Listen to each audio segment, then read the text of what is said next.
Hello, everybody. Uh, I just wanted to make another short video, and I know this is kind of getting to be a tired uh, subject, but I fear I've offended one of my biggest subscribers, My Blue Belly. I didn't want to do that, so I thought I should better explain things instead of being humorous and sticking to facts. So once again, the topic about the Ukraine. The whole problem with this war in the Ukraine is that the Ukraine or NATO or even America does not have an exit strategy. They don't know how to get peace. They don't know when there's victory. They have no idea what's going on. And in the meantime, they're driving a division in the world that could lead to a larger regional conflict or even World War III. And the least of the problems is it is perpetuating the military-industrial complex for every country in the world that can afford to have a military-industrial complex. And that's not good.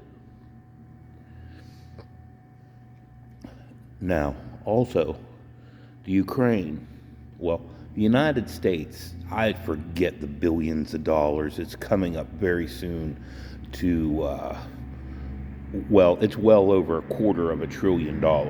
The United States has given to the Ukraine in aid. The Ukraine is one of the most corrupt countries in the world. I mean, it makes some countries in South America, look like an ideal government society. And if you want to tell me that none of that money that was given to the Ukraine, not one penny of it was gone to something very, very underhanded, very devious, very corrupt, I will call you a liar. I'm going to say a shocking portion of it has gone towards something corrupt. It's just a fact. It's how they do business in that part of the world. It's how they think they grease the wheels of progress, is through corruption and paying people off. And you have to pay this person to get him to make another person do this to get something accomplished. That's the way it works. But here is the most important thing as to why this is bad. Why this whole war is bad. People in the United States, thinkers in the United States who just aren't wrapping themselves in a patriotic flag and saying, hey, we like a good war, we like to root for the underdog, are saying that a weak Russia is good for the West. Now, on paper, it does look that way.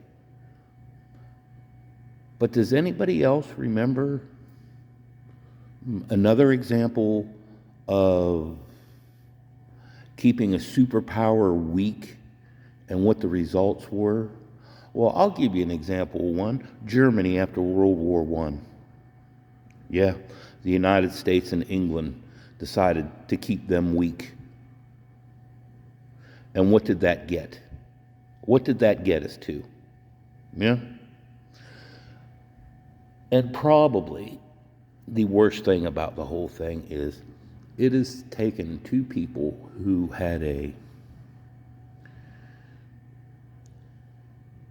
adversarial relationship in Russia and China and has driven them together, has made them good allies.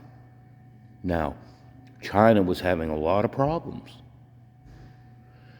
To say their real estate problem is not so good is an understatement. It's probably the worst real estate problem in the history of man.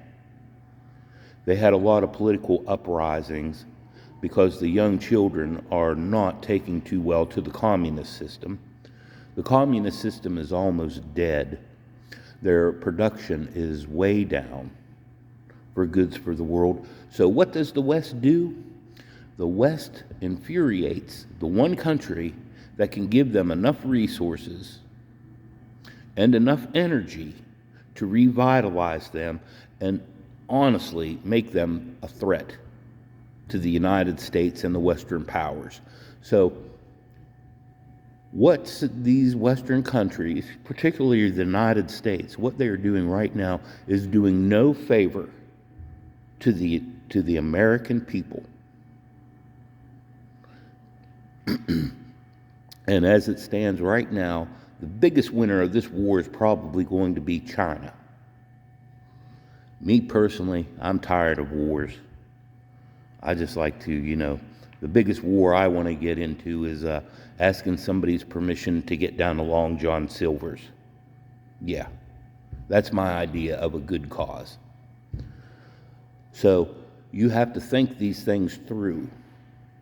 There's no way that any of these Western countries comes out a winner in the entire situation. And there's a dozen ways they come out a loser. So remember that. Have a good day.